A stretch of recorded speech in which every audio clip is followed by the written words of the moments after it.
YouTube, Facebook, and X. And for the premier sports talk experience, tap into our Roku channel. Start your mornings with Mac and Jack covering all the weekend sports action. Then pour a cup and enjoy all the sports you can drink on the Coffee and Sports podcast. At midday, talk sports from east to west on the Coast to Coast podcast. Followed at night by some hot girl talk with Prim and Proper Sports featuring Sonia Pearson. Talk boxing on the Gloved Fist. Yankee fans tune in for Start Spreading the News. And there's more on the College Sports Huddle and Sports Scope with Robert Butler. And that's just a sampling. There are 20 podcasts in all and 70 weekly shows giving us a 3.4-star viewer rating. To find us on Roku TV, search for National Streaming Sports on the Roku search bar. Click on the logo and you're in. For laptops, mobile phones, and tablets, download the Roku app. National Streaming Sports, live and on demand, sports talk for America. Football season is here, and SeatGeek is my go-to for buying tickets. Now, with SeatGeek, every single ticket is backed with their buyer guarantee. We've all had plans change, and when you can't make it to the big game, SeatGeek has you covered. They're the only ticketer that allows you to return your tickets ahead of the event for credit with SeatGeek swaps. So when things come up, I know that my tickets won't go to waste. So what are you waiting for? Download the SeatGeek app to maximize your possibilities and shop live events.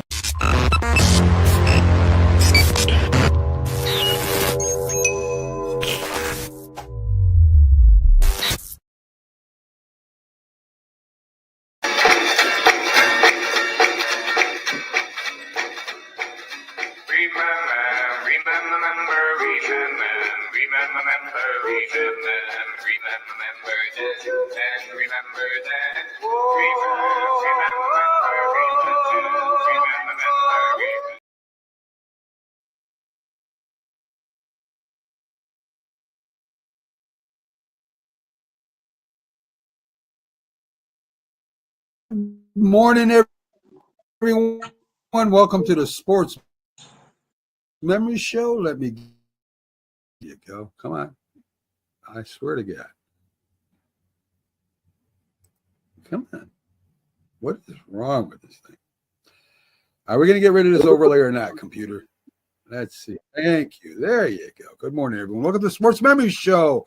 As the host today, Mac, of course, Mac and Jack Sports, and a few others. James Martin, my partner in crime, and Jack Hirsch, who's my compañero during the week and also was on Glove Fist Monday nights at 7 p.m. Eastern. We get together every Saturday, bringing the Sports Memories show where we talk about events and people from the past. And this week, for a change, I'm going to go first.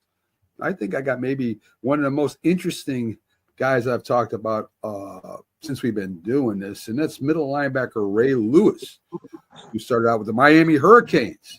The Miami Hurricanes were a troubled team in college. I mean, they had a lot of problems in college where they broke a few rules and they got away with it because they were football players, and Urban Meyer there was a whole thing going on there. You had a tight end that played for the Patriots who ended up in jail. I mean, there was a lot of things during that time where Hernandez, he thought he was still in the gang, and then Ray Lewis was a big talker. There was a lot of things going on in Miami. So, anyways, Ray Lewis ends up in Baltimore, and the Baltimore Ravens in his rookie year, he led the teams in tackles. He ended up playing there 17 years, and he was 2001 Defensive Player of the Year. He led a defense that was really stingy, one of the greatest defenses in the history of football. 16 games, the Ravens defense set a single season record, allowing the fewest points of 165 and the fewest rushing yards at 970. He was the second linebacker to win the Super Bowl MVP. Very talented, very much a leader of the defense on the field. He won the second Defensive Player of the Year in 2003. And what was cool about Ray Lewis was, as far as playing career went, his last victory was a Super Bowl. I don't know if you all remember.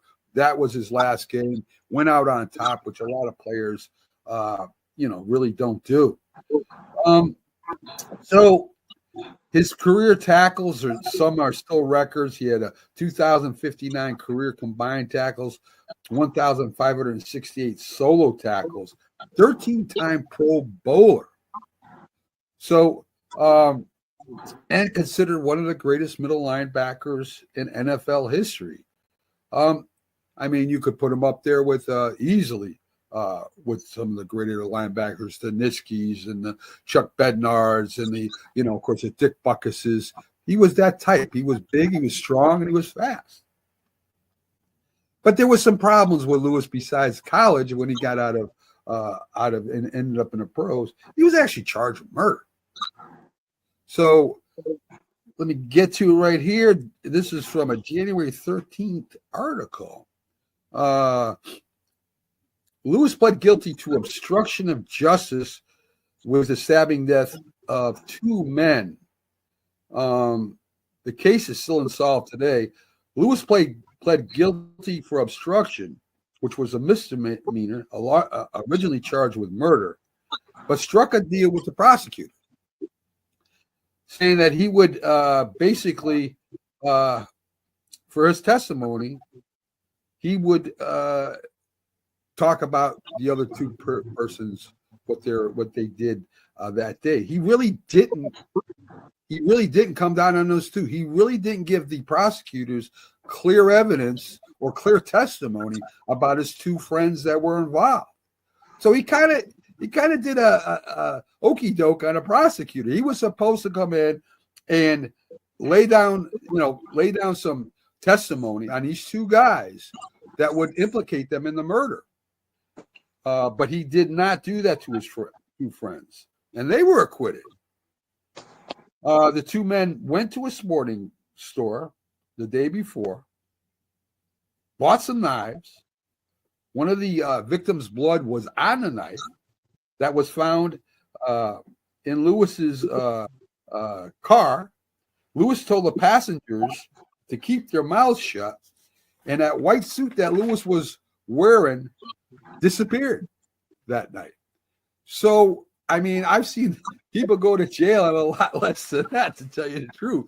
So, I mean, I don't know, guys, if it was because he was a professional football player and these guys were his friends, and maybe he ended up getting out of a free jail card because of this. But they did not come back at him and try and charge him with anything else. And still unsolved today. I feel bad for those parents of those 2 people that ended up getting killed. What are your thoughts?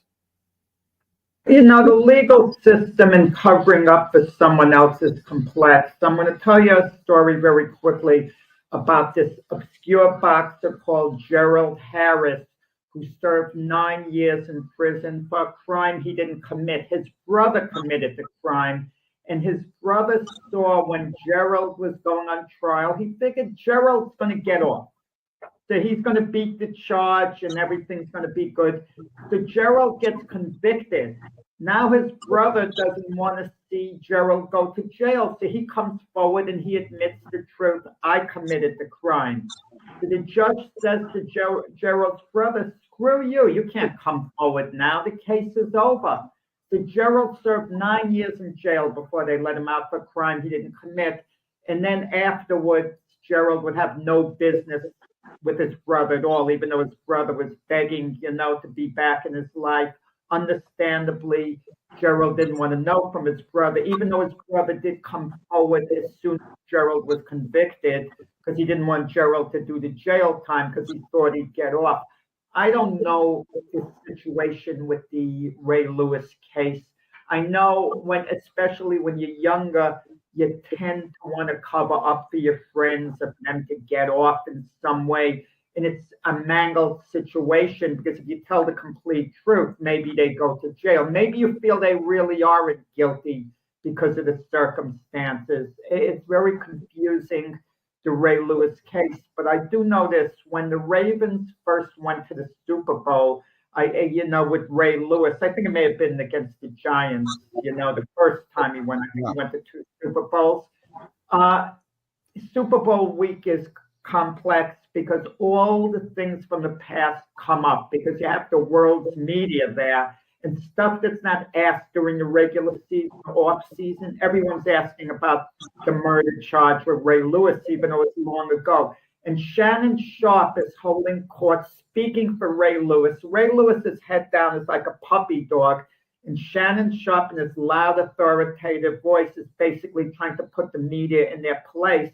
And Shannon Sharpe is making it so much worse for Ray Lewis in Super Bowl week because Ray Lewis is hanging his head down over there. And Shannon Sharpe, very intelligent guy, if it's human first take, smart, intelligent, insightful. He strikes me as a good person, but it was an absolute disaster with him and his big mouth in that Super Bowl week. And someone should have shut Shannon Sharpe up because, you know, when you come back at someone and you double down, sometimes you're making it twice as worse. And that's what Shannon Sharpe did on Super Bowl week. But I know Mike Francesa, you know, the host of, you know, the radio show here, well known. He couldn't stand Ray Lewis. He felt Ray Lewis was guilty of, you know, certain of the charges in the past. But he'd always say, well, at least he's kept out of trouble, which kind of makes you think, is that the only trouble Ray Lewis has ever had in his life? And if so, you kind of wonder, you know, maybe he just got caught in the middle of something, you know, that wasn't his doing. But we do know this, Ray Lewis was one of the great inspirational leaders, the way he could rally people. And Jim Brown, who would have this organization dealing, I don't want to say with youth, I was going to say dealing with gangs. You guys might correct me and tell me. They visited actually President Trump when he first got elected in 2016. Trump requested a meeting and Brown had Lewis along because he wanted Ray Lewis to take over for him because he was getting older, take over the organization dealing with the gangs, because he saw this leadership thing in Ray Lewis where he could like rally people. People would be attracted to him and he could get things done. You know, I mean, he pled guilty to obstruction of justice, but the jury determined the killings were an act of self-defense. So on one hand, you're saying they were killed. On one hand, you're saying they were killed with a knife. So you are saying that that something happened to these guys, but yet you're going to let Ray Lewis and the two guys off that actually did it. It doesn't make sense. The jury makes no sense. You can't say that, well, it was self-defense and then say, well, they're not guilty of anything. I mean, even in defending yourself, there's called there's two types of defense, right? There's a defense where you can defend yourself without hurting anybody or without killing anybody, and then you can use certain force, right? You could use deadly force in certain things. These guys had no weapons. These guys didn't have anything. It ended up being a fight. So to me, the whole jury thing here makes no sense to me. And I'll tell you right now, the parents of these kids watching Ray Lewis on TV doing his thing, they must be out of their minds. Now, I don't know if there was ever a civil suit. I don't know, for unwrongful death. I have no idea. But something really went crazy here, and I'm not sure what it was. Whether it was the jury and all Ray Lewis, or and all of having an NFL player, a Super Bowl guy there. I don't know what happened, but it's something really went wrong there. So. At that time, too, the league didn't get involved the way they do today. If something like that happened today, even if Ray Lewis would have been cleared, maybe the league would have found his conduct detrimental. It would have been all over social media. There may have been an uproar. The league certainly would have stepped in. Maybe they would have suspended Ray Lewis for a year on a conduct thing or what. Was he suspended by the league at the time? He did. You're 100% right, Jeff. They did. I didn't realize he was suspended at the time. Yeah. Was he suspended? Fined $250,000 and suspended for 1 year. So you're right. I didn't realize he was suspended a year. I didn't recall that. Okay. He came back in 2003. So, Anyway, so that's what I got on Ray Lewis. Let's let Jack go second, and we'll save James for one of the last ones. What do you got, Jack? Yeah. It's football, the playoffs, the Super Bowl coming up. The Jets Super Bowl #3. I kind of want to talk about that. Being a Jet fan, the only Super Bowl appearance in Super Bowl history, and it was a long time ago. If someone would have said, you'd have this type of weight at that time, it would have been, off the charts. It wouldn't have been believable. But then again, certain other storied franchises like the Cleveland Browns and Detroit Lions have never even been to a Super Bowl, even though that might change for the Lions, in a couple of weeks. It remains to be seen. But Super Bowl III was so memorable because the Jets were the biggest underdog in Super Bowl history. They were an 18-point underdog, 18.5 points, depending on which bookie, you went to. There could have been 19 points in some betting parlors. But, a lot of people thought the odds should have been bigger than that. That was even a little too close because the first two Super Bowls, the Packers, they beat the Chiefs by 25 points. The next year, they beat a 13-1 rated team by 19 points. And some people were calling the Baltimore Colts, who the Jets are playing in the Super Bowl, the greatest team in NFL history. They had a 13-1 regular season record, and their one loss against the Cleveland Browns, they avenged in the championship game by beating the Browns 34-0. Okay?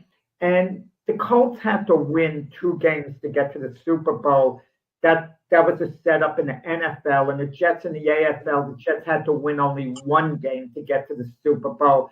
So the Colts beat the Vikings 24-14. They had a 24-0 lead and coasted. And then, of course, like I just mentioned, they totally dominated the Browns, shutting them out 34-0. And the Jets played a classic game against the Oakland Raiders, in the AFL championship game, which they won 27-23. Now, the Jets were 11-3 during the regular season, and one of their losses was to the Raiders. So they kind of avenged that game in a sense. And the regular season loss to the Raiders was the Heidi game. The Jets went up 32-29. And there's like a minute left in the game. We're watching on TV. And all of a sudden, NBC leaves the game with a minute left, and the Jets up 3 points. Okay? And they're about to kick off to the Raiders. Like, what the heck is going on? Because they want the little kids to see the episode of Heidi. Did you hear that, James? You ever hear that? No. Heidi game. The Jets kick off, and the Raiders get a touchdown. Then the Raiders kick off to the Jets. The Jets fumble. The Raiders take it in the end zone. Raiders win 43-32. But everyone is like in an uproar when NBC just leaves the game. I remember going to my little transistor radio, and getting kind of like an update, there. And so now the Jets have that great rematch, and I find it hard to believe, even though I believe it. The talk was that Namath was out all night, Joe Namath, and one of the police officers, security guys, saw him coming into the hotel like very early in the morning, with a female, whatever. And he immediately called up, someone to get in touch with his bookie to put the money on the Raiders. Namath can't be ready for the game, whatever. But I guess if you're young, some athletes can handle a lack of sleep. They don't think, like we hear about Michael Jordan going to Atlantic City. And we hear about Michael Jordan hardly ever sleeping sometimes. Some athletes are wired. They could go on and on and on, and maybe it catches up to them in the long run, but not short term. But what a game it was, the Jets and Raiders. It was one of the great NFL games, AFL games at the time in history, back and forth. Jets ultimately win 27-23. Now they're playing the Colts. And make no mistake about it, as a Jet fan, and other Jet fans will be mad maybe about me saying it, the Colts had the better team. And the best comparison I can give you guys and Matt can relate to this as a Giants fan. The Patriots were a better team than the Giants, but the Giants were better that day. The Giants found a way to overcome them that day. But you're not going to tell me if the Patriots and Giants played a full, 17-game schedule that the Giants were going to go 9-8 against the Patriots. It wasn't going to happen. The Giants were going to win some games. They would win a few games. Don't get me wrong. But the Patriots had a better team. The Colts had a better team. The Colts had great players, on defense. Bubba Smith, Mike Curtis, a great, middle linebacker there. On offense, Tom Matty, Jimmy Orr, John Mackey. I mean, Rick Volk on defense. They were loaded all around. They were great. Johnny Unitas was out, but their backup quarterback, Earl Morrall, was one of the great backup quarterbacks of all time. He was a starter for the Lions and the Giants. He led the Colts to a great season, but the Colts kept making mistakes. Not that the Jets didn't. The Jets fumbled the ball early in the game, and the Colts had it on the Jet 11-yard line, yet the Colts turned it over. Colts had 4 turnovers there, just field goal attempts. But the game is remembered for Joe Namath going into the game guaranteeing a Jet victory. But, I don't go for these guarantees. Athletes do it today, and it's complete nonsense and it's stupidity. You have a 50-50 chance if you guarantee. You either win or you lose. But the game centered around Joe Namath, his personality. There's that classic picture of him sitting by the pool and the reporters around him and all. It's such a classic picture that Darrelle Revis tried to recreate it, before he was in the Super Bowl when he played for the Patriots, ironically. And the Jets had an outstanding pair of running backs, fullback Matt Snell, halfback Emerson Boozer, their wide receivers, Don Maynard, a Hall of Famer, George Sauer, who was outstanding, Pete Lamons, an excellent blocking tight end on defense. I mean, guys like Jerry Philbin, Jim Hudson over there, Johnny Sample, the defensive captain. And there was a story involved. Johnny Sample was the cornerback for the Baltimore Colts teams that beat the Giants in the NFL championship games in 58 and 59. And he was a rebel, outspoken, and he was kind of probably banned from the NFL, kind of blacklisted in a way because of his nature. And he was a dirty player, Johnny Sample. He even wrote a book later, Confessions of a Dirty, football player. So he was one of their cornerbacks. So the Jets had a lot of darn good talent there. Don't get me wrong. And Matt Snell should have been the MVP of Super Bowl. 30 carries for 121 yards, 4 catches for 40 yards, and even played a little special teams. Yet the MVP award went to Joe Namath. I mean, it should have gone to Matt Snell. And when we hear about the great performances in Super Bowl history, Matt Snell's name never came up. I mean, it just never came up. And I'll say it again, Matt Snell was the real MVP on the field of Super Bowl III. Namath once acknowledged it. He doesn't acknowledge it much. I remember Namath once saying in an interview, Matt Snell really did all the work that game. I mean, in the fourth quarter, the Jets, hardly threw I think they threw 1 pass in the fourth quarter. They just kept running with Snell and Snell kept grinding out the yards. He scored the game's only touchdown at Snell on a 4-yard run on a sweep. And the Jet defense played an outstanding game. How good is the game the Jet defense played, people forget, would be in this. They're leading 16-0 with a few minutes left in the game. Times of the essence. The Colts have first and goal on the 1-yard line. It took them 3 chances before they got the ball in the end zone. That should tell you a lot about the way the game went. And the Jets beat the Colts 16-7. By the way, when it came 16-7, the Colts executed an onside kick. So there were some anxious moments for the Jets if they could have gotten another touchdown. By that point, the great Johnny Unitas came in the game. He relieved Earl Morrall. but his arm had nothing there at all. Nothing at all. And the coach of the Colts was Don Shula. Keep that in mind. And Don Shula learned a valuable lesson in that game. Later, when he was the Miami Dolphin coach, like 3 years later, the Dolphins have an unbeaten season going. And Bob Greasy, his starter, gets hurt. Earl Morrall is the backup for the Dolphins, now Shula's guy. Earl Morrall leads the Dolphins to an unbeaten season going into the playoffs. And he yanks Morrall early in the game, in the playoff game, because he remembered the mistakes sticking with Morrall too long in the Super Bowl with the Colts. So he went to Bob Greasy, a starter, and it all worked out. Yeah, I mean, there's a lot of stories with this Super Bowl. Unitas being hurt was probably the biggest one. If Unitas was healthy, it might have been a different Super Bowl. It might never know. Right. Never know. And the Jets defense was underrated, Jack. The Jets defense played their hearts out in that Super Bowl. They played an unbelievable game, forcing Merle to throw 3 interceptions. I agree with you. Namath's got the MVP. He never even threw a touch. He's the only MVP in history, quarterback, that never threw a touch, and I got the MVP. Can I say something too? Right. Mac, I'm sorry to cut in. There was one big play to show you what a fiasco it was for the Colts and why I say the Colts were the better team. As much as I love that Jet team, I adored them. Okay, absolutely. And they were arguably my favorite team of all time in sports.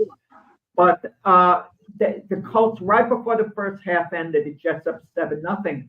The Colts run a sweep. Tom Matte turns around and he throws it to Earl Morrall. And the Jet defense is all one way. Jimmy Orr's in the end zone waving all alone for the ball. Earl Morrall doesn't see him. He throws it elsewhere and the ball gets intercepted by the Jets right before the half. Jimmy Orr's waving. No one is anywhere near him.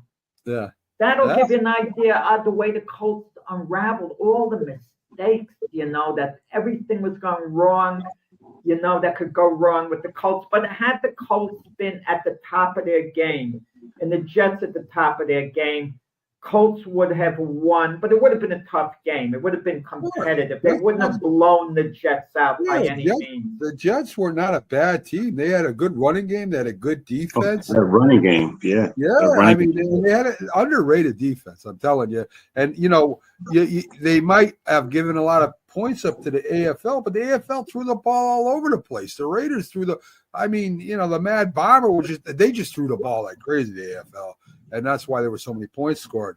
I like that Jets team too, Jack. And no matter what Bubba Smith says, the game was relevant. There was no fixing. Did he say the game was fixed or something? What did he say, Bubba Smith?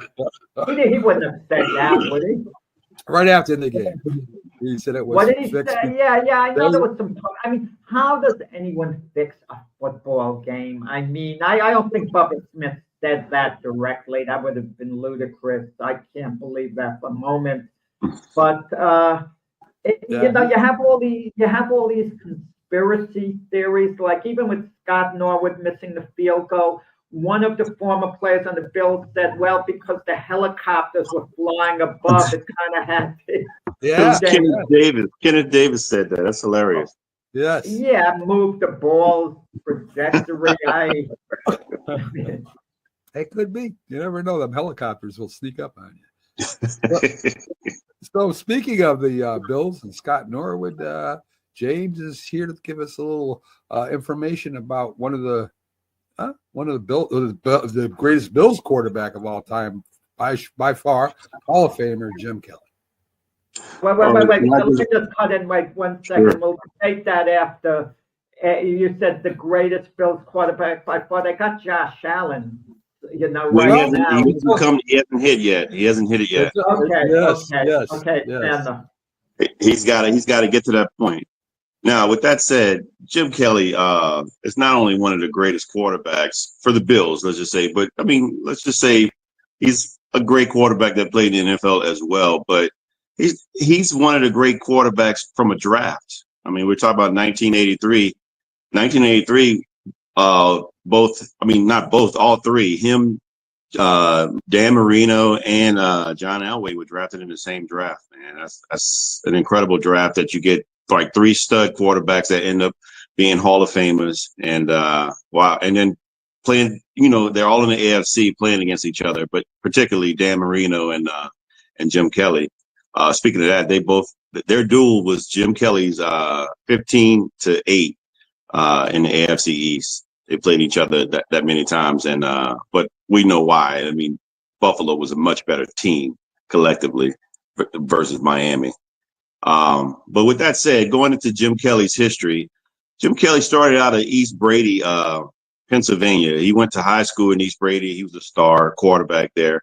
He threw for about 3,500 yards and 3,900 yards, 44 touchdowns. But he was also a basketball player too, believe it or not. He played basketball in high school, scored 1,000 points. 6 games were like 30 points. And so, he was a stud coming out of high school, and he was highly recruited in some schools, particularly Miami. But one of the schools that he wanted to go to, they didn't recruit him, and that was his favorite team. I saw this on a Football Life, was the Nittany Lions, Joe Paterno. They weren't recruited at all because obviously he's from Pennsylvania, so his favorite team was Penn State. And so he tried to get on the team, and Joe said he already had 2 quarterbacks that he gave scholarships to, but he said, if you want to come play for me, you can play linebacker. So he said, linebacker? And so Jim comes from a big family, a whole bunch of brothers, 5 brothers, 6 boys in all. And he told him what he said. He said, Jim, look, and I'm paraphrasing this. He said, when you're on a charter plane later on in your career, he said, the flight attendant is not going to ask who's the linebacker. They're going to ask who's the quarterback. And so he decided to stay at quarterback, which is pretty funny to me. But I just think he went down. He went to Miami. He went to a few other schools, and he decided to stay with Miami. And at the time, Miami, I believe, was an independent school. They weren't in the ACC. They weren't good at all. And so when he got there and under the guidance of the coach, when he came a year later, Howard Schnellenberger, they actually had some success. They had success. And Jim, when you watch him, you can see this guy was just like a gunslinger. To me, he reminds me of he's before Brett Favre, but man, he just threw the ball all over the place, and he had a rocket arm, man. And so he had a decent career. They had a couple of 9-win seasons during his time there. And when this came time to get drafted, he had teams that he didn't want to go to. He didn't want to go to anywhere cold. He wanted to go because I guess his time in Miami allowed him to get spoiled. He didn't want to go play for like the Vikings. He didn't want to play for the Packers, and he definitely didn't want to play for the Bills. So he gets drafted 14th overall in 83 by the Bills. And he's got a decision to make here. And here comes the upstart USFL. And they give him an opportunity. They say, you don't have to just play for one team. You can pick whatever team you want to play for. And the Houston Gamblers is the team where he went to, and he ended up playing for them. And so, mind you, while he's playing for the Houston Gamblers, the Bills still have the rights to his NFL status. And so he plays for the Gamblers. He goes there and lights it up. He throws in 2 years, in 84 and 85, he throws for like over almost 10,000 yards, including 5,000 in his first season as a rookie, and 44 touchdowns. And he was the MVP of the USFL. And his team ended up going defunct. They merged with the New Jersey Generals, Donald Trump's team. And then ultimately, before he even played it down, the USFL went defunct. And so Bill Polian is the general manager of the Bills. And he sits down and has a conversation with him and tells him, like, look, we got a team that we're building. We want you to come in here and play for us. We drafted Bruce Smith. And then, Andre Reed came later. And then you got Thurman Thomas coming later in 88, I believe. In 88. And this team under Marv Levy, they ran what was called the K-gun offense, the no huddle. the no huddle offense, and people would think that was called the K gun because of Jim Kelly, but it wasn't. It was because of the tight end number 84, and that was McKellar. And so they would throw the ball to him a few times under their quick no huddle offense, and they thrived in 1989, and then of course in 1990 is when all the success really started happening, and that's when they got to the Super Bowl. Jim Kelly, this was his only first team All Pro, obviously, and then they had a MVP season for Thurman Thomas, and these guys got to the Super Bowl, and I remember as a kid, man, watching that game. I'll be honest with you, I was pulling for your Giants because myself, I was just a little anecdote here. My little brother, he loved Dave Meggett, and we both started watching this team. They got a lot of hype at the beginning of the season, and I didn't know who Bill Parcells was at the time. And so we're watching this team, and I'm like, man, I really want the Giants to win, but it looks like Buffalo. I mean, the game was going back and forth, but Buffalo, and they were messing. I think Buffalo really should have won that game, to be honest with you. After looking at it, they dropped a few passes here and there, and of course, we all know by the time they got to the kick, Norwood missed the kick and went right, and that was that. But this team went to four straight Super Bowls, and the other ones weren't even close. If there was a Super Bowl that the Bills could have won, it was that first one. That was the closest one. The rest, I mean, they got blowed out by Washington, and then of course the last two with Dallas. Jim Kelly continued to play, but he was a tough guy. He took a lot of beating at the quarterback position, and it ended up taking a toll on him. And you can see that it was just really tough on him. He played to 96, and his last play was a concussion, and so he retired. And having a really stellar career, but never ever it's just like you mentioned. There's some asterisks with players. That's not winning the big one is probably going to be his. I mean, not being able to overcome and win a Super Bowl. Not even though it's not just on him, but his Super Bowl touchdown to interception ratio is 2-7. So I mean, when he played big in other postseason games and in regular season, but when it came to the Super Bowls, they found an answer for him. Again, he had 7 interceptions to 2 touchdowns. And so the question is whether or not, even with all the accolades, I mean, is he like deserving to be one of the great quarterbacks, like you mentioned, Jack, or is he, or you both mentioned, or he's just a great Bills quarterback? And I mean, look, I look at his numbers. I think he had great numbers for what it was. He was a 60% completion percentage all-time quarterback. He had 4 straight AFC championships, but nobody remembers that. They just remember the Super Bowl losses. 237 touchdowns to 175 interceptions. 5-time Pro Bowler. I think he's in the Hall of Fame in Miami. He's in the Hall of Fame with the USFL. Obviously, he's in the Bills Hall of Fame and their Wall of Fame. Great quarterback, great all-time. Again, a part of a great class in 1983. It's just whether or not the question is whether or not he's great all-time with all the greats. Well, hypothetically, James, if Jim Kelly were playing today and he was in the prime of his career, I discussed with Mac the quarterback groupings, and right now today there's a grouping of a core 4 that stand out. You know, Mahomes, Josh Allen, Lamar Jackson, and Joe Burrow. No one is quite in their group. Then you have the next group after. Would Jim Kelly be able to attach himself onto that group and saying it's a fabulous 5 instead of a core 4? I kind of feel, yeah, he would be at the back end of it at least, you know? I think he'd be closer to the top, honestly. I mean, if you look at him, how he threw the ball, when he had time and he was protected, and, you know, again, he can unleash it, man. He unleashed the ball. But, I mean, I think the biggest thing is the rules are different.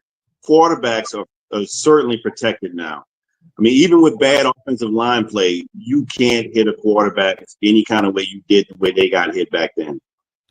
And he had a good coach in Marv Levy, because when Kelly was injured and Frank Reich was doing a really good job, and he led the Bills back to the historic win over Houston, they would ask Marv Levy about the quarterback situation, and he made it very clear. He said, if Jim Kelly is healthy, he's our starting quarterback. No, end of discussion. He didn't leave it out there for debate. I want to say this about Jim Kelly in comparing him with his teammates. Jim Kelly had tremendous mental toughness. Those Buffalo Bill teams they didn't really have it. And I'm going to tell you why. Okay, they lost to the Giants, tough game. I don't hold it against them. They didn't show up against the Washington Redskins the next Super Bowl. They fell down by 37-10. But even then, Jim Kelly kept trying to rally the troops. He kept saying, we got to win this game. We got to win this game. He was like playing like he was out of his mind, even though they were down 27 points and they got a couple late touchdowns. Then they got blown out the game he was injured, Super Bowl III. But in Super Bowl IV, you look at the body language of the Bills, especially going into the locker room in halftime. Troy Aikman even noticed that and made a comment. He said, I didn't understand. They're winning 13-6, and they're walking in there like no pep, no energy, the Bill team. But you see Jim Kelly like jogging off the field like he's gung-ho. You know, we could get this done. But it's like his teammates quit on him. And as soon as Thurman Thomas fumbled and the Cowboys got a touchdown, the Bills just quit. I don't care if they get mad. They could say whatever they want. As a unit, those Buffalo Bill teams were not mentally tough. Now, you mentioned the Jim Kelly legacy, all in all.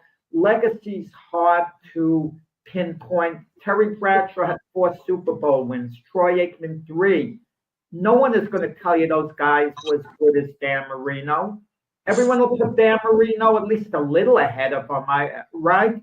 Yeah. I mean, had Jim Kelly won 1 Super Bowl, would the perception of him have been much different? Or is Jim Kelly basically on the level of, let's say, a Steve Young who won 1?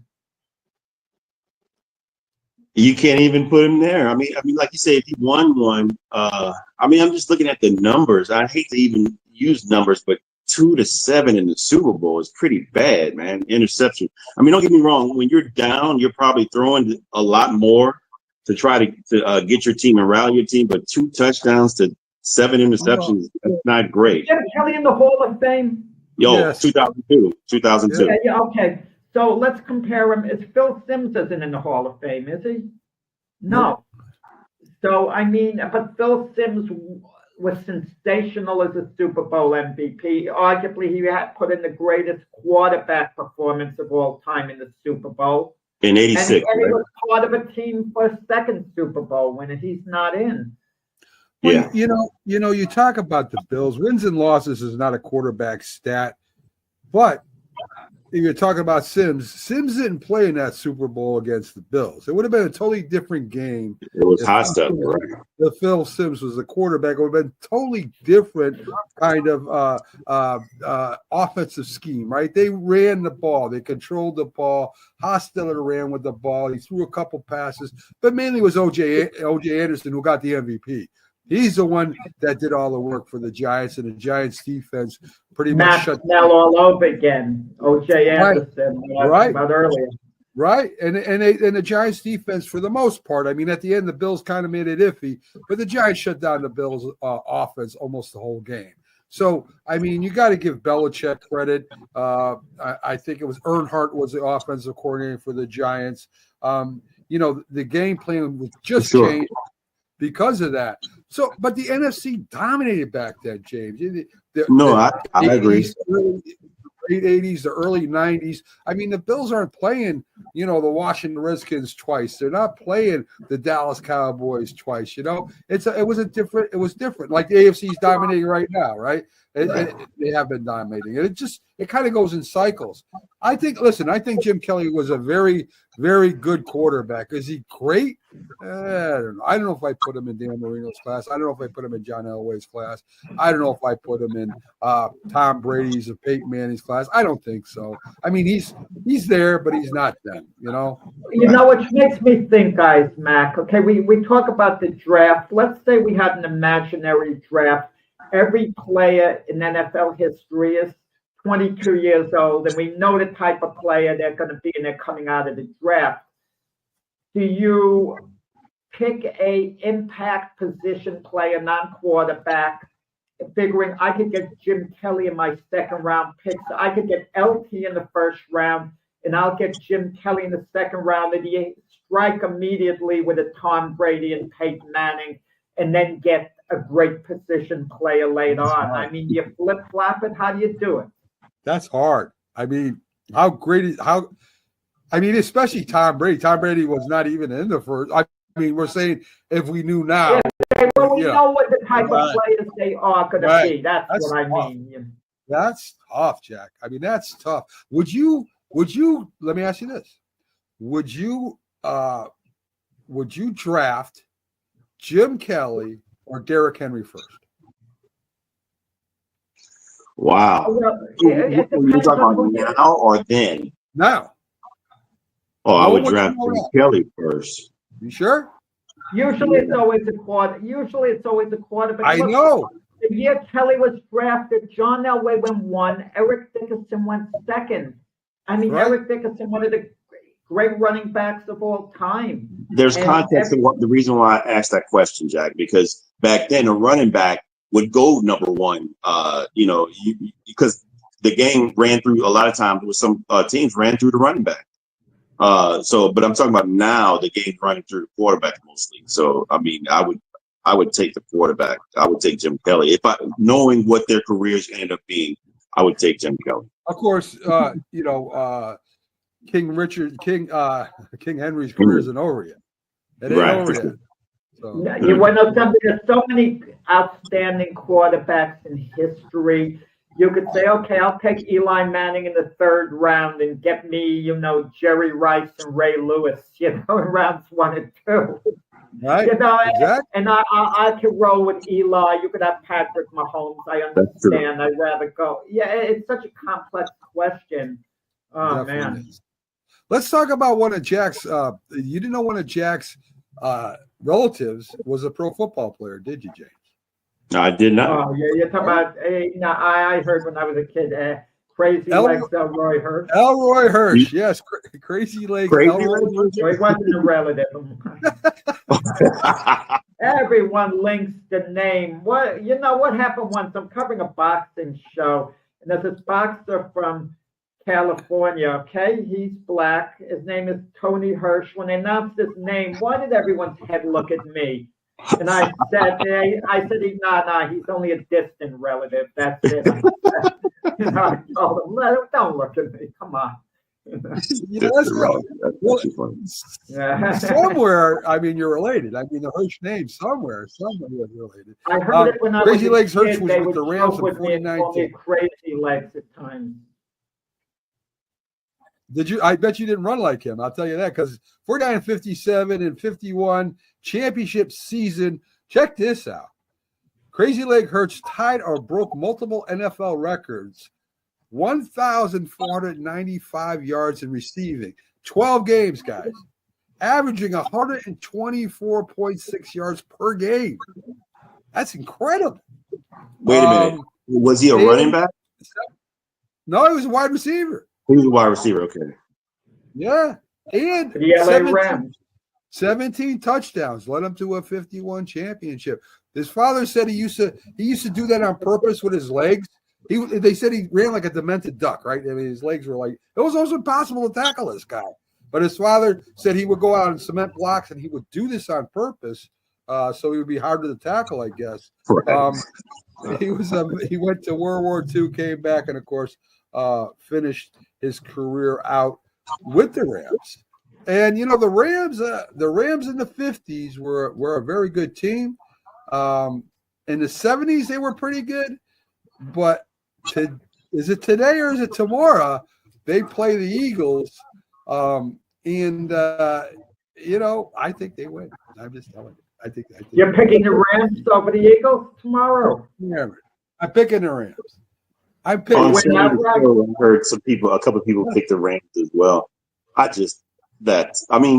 Logically that makes sense to me, but because I think the Philadelphia Eagles just outclassed them physically. I mean, particularly their offensive line. If they can manhandle that offensive line, if that defensive line of the Rams can manhandle, then they have an opportunity. But I just don't see it. I don't see it. Well, I was wrong with the Packers, James. You could give it to me. There's so many mistakes. And let me ask you this. Everyone is on Sam Darnold this week, and which is fine. But was Sam Darnold any worse than Jordan Love, a Justin Herbert? Think of it. I mean, Wait, no. Yeah, I mean, I don't know. I really think that he froze the last two games. The last game of the season when he had an opportunity to get that number 1 seed, and they rattled him. You could see it in his face. Just to throw a pass to a dump off to the running back, he was missing. He was shook, and he was shook the second game as well in the playoffs. I think those guys weren't shook. Those guys had they lost games, but they weren't like in his situation. He seemed like he was totally rattled. Like, and not only that, James, right? I mean, look at the receivers Darnold has. I mean, yes, absolutely. You got stud, man. Come on. And that's the biggest difference. Who does Green Bay have at receiver that wasn't hurt? And who does Herbert have as a receiver compared to Jefferson, Addison? I'm trying to think of the other. They got a good tight end. I mean, the Vikings are loaded when it comes to that. And they got a pretty good running back, too. I mean, I don't know what happened there. I don't know if Darnold I think he just kind of lost his way, man. I think he just. Well, you know what it is. You know what I think the difference is. Herbert and Love are franchise quarterbacks, so their teams are committed to them. The Vikings aren't committed to Darnold. He's basically going to be a free agent, and they have J.J. McCarthy in the wings. So the only question was if Darnold was going to really play great and take them to the Super Bowl, then it would have become an issue. But these two games, I just don't know where Darnold's going to be. He might wind up signing a 1-year deal with the Vikings, and they'll try to get J.J. McCarthy in. But I don't think J.J. McCarthy is going to necessarily be ready to start next year. They might want him. Yeah. I'm sorry. I'm going to say he made himself some money. Let's not look at just total his whole season with those two games. The whole season, you can look and say, okay, this guy, he made himself some money, whether he stay with the Vikings or he goes somewhere else. Because what's out there at quarterback and free agency besides Sam Darnold? Well, what's out there? Who's going to want to sign him and take a chance and pay him big money? No one. Well, I'm not going to say they pay him big money, but he's going to get paid. He's going to. I mean, what's the minimum for a starting quarterback? Well, he got $10 million last year. Oh, he's going to get way more than that. Yeah, I could see him up at least a 1-year deal, $30 million. I could see that. Yeah, maybe he gets a 2-year deal, $60 million. Who knows? But there's got to be one of the franchises who's looking at his body of work and is willing to disregard these last couple of games. But it's a nippy situation. His body of work. He had one good He had one good year. What body of work? Well, I mean, Jack. I agree with you on that, but at the same time, quarterback needy teams are going to look at what he was able to do this year. Of course, they're going to. But is he a starting quarterback? I don't think so. Yeah, I don't think he's a starting quarterback. I don't know if I trust him as my franchise quarterback. He's a starting quarterback, but he might be a bridge starting quarterback. Right, I agreed completely. And he could be a bridge quarterback for the Vikings next year with the understanding of getting J.J. McCarthy ready, and that's going to be it. I think he's going to look at his options. It's intriguing with the draft where Shedeur Sanders is going to go, because I'm a believer in Shedeur Sanders. I think he's going to be good. I'm not saying he's going to be great, but I think he's going to be a good quality NFL quarterback. He's too mobile. He's got experience. He does have a decent arm, and he makes bad decisions now and then, but that could get straightened out. But the question is, I'm a big believer you draft the best players, except in a situation with a quarterback, that's a little different. You know, even though Abdul Carter and Travis Hunter, the two best players in the draft, I hate to bypass them. If you need a quarterback and Shedeur Sanders is there, how can you not take him? Did I read right? I mean, guys, tell me, because I think I read something with one of the Houston's wide receivers is not going to be playing today. Did he get in trouble? Well, Devontae Johnson got cut. He got caught. Yeah, because he went after they won their playoff game against the Chargers. He was complaining in the locker room and had to get consoled because he wasn't getting enough throws to him. Something is wrong with this kid. He's had 4 teams in one season, and he's talented. I'm gonna be honest with you. I think Baltimore picked him back up, but I thought I read where pick him up so they could trade him and get a draft choice late on. That was a strategic move. He's not going to see the field. I thought I read where a Houston wide receiver got in trouble. I could be wrong. I thought I read that recently. I hope it's not Nico Collins. That's their only guy. Tank Dell and some kind of vehicle. Who? Oh no. Yeah, that's not Houston. That's not Houston. That's the LSU wide receiver. That's the LSU wide receiver. Vehicular homicide, and he left the scene. Yes, that's what I read. That's right. I think the Chiefs and Texans today, very low scoring game. I really think the defenses dominate today. Yeah. I don't think Kansas City puts up a lot of points. I think they win, though. I just don't think they put up a lot of points. Look, the receiving core for the Chargers weren't all that great. They were able to shut down the Chargers offense because there's only one guy to throw to, Lad McConkey. Quentin Johnson's a bust. But now they got to play up against a few guys in D-Hop, Hopkins and Xavier Worthy, Juju Smith-Schuster, Kid Kelsey. So it's going to be a little bit more they got to contend with. Yeah. And of course, Patrick Mahomes. I think KC beats him by 9.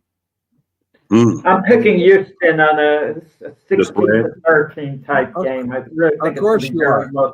I think Houston's defense is. That's your Super Bowl. They might have the best defense in the NFL at this moment. The Texans, possibly, arguably. I think I picked them for the spread too, though. I think I picked them for the spread. They easy. I think the Lions. I know. That game is tonight. Tonight or the night game. I think the Lions are going to rout the Commanders, beat them 41-13. I think it's going to be a one-sided game that the Lions are going to be ready to roll off the bat, and the Commanders are never really going to be in it. Is David Montgomery back? Montgomery's supposed to be back. Yeah. So and look, the offense, they have one of the best run offenses, and Washington is number 30 at stopping the run. So that's going to be. Wait a minute. Washington's got one of the better defenses in the league, dude. They got a good defense, but they're ranked number 30 in stopping. Wait a second. Let me see if I can find my show here. I know from what I wrote down here that Washington's got the 7th ranked defense in the league. Yes, that's because of their pass and score, but not because of their run stopping. They cannot stop the run. And they're not 30th. They're not 30th. Is ranked 30. I wrote it down. I mean, I'm not blind. Well, I can write anything down.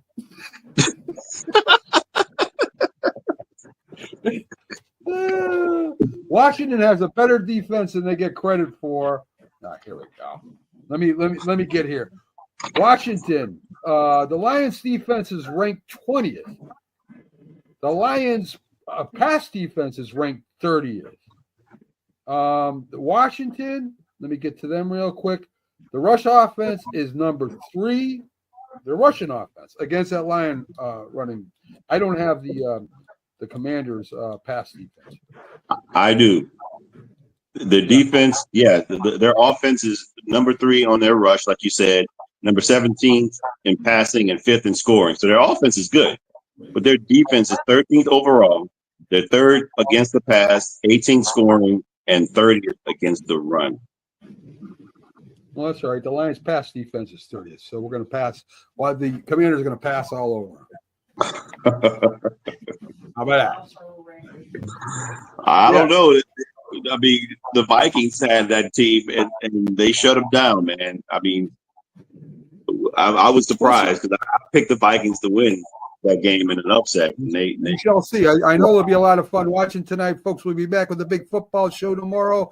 We'll give you the results of Saturday. Look forward to